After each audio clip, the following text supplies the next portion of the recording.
There's a verse of scriptures that more often than not we've relegated to those in the prayer time or prayer warriors generally. But, that's not true. That verse is very much relevant to everyday Christian life for every believer. What's the verse I'm talking about? 2 Corinthians chapter 10.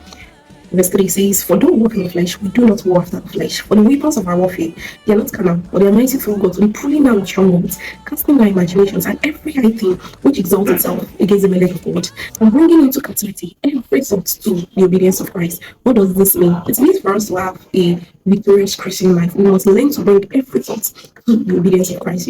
Sometimes because of our temperament, we might so melancholic, so you allow those pessimistic thoughts to linger. To have a victorious Christian life, we must learn to bring under subjection every thought that is not in alignment with God's will, with God's purpose. You have the thought that, oh, you're worthless, your life has no value, you might be having suicidal thoughts and all of that because of what you're facing.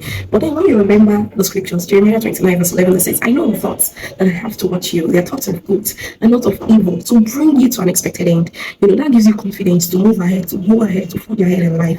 If you're a female, for example, and then you are tempted to review your cleavage, you can counter that thought with God's words. First Peter chapter 2, verse 9, that says, "You a chosen generation, a royal priesthood, that should show for the praises of him who has called you out of darkness into his marvelous light."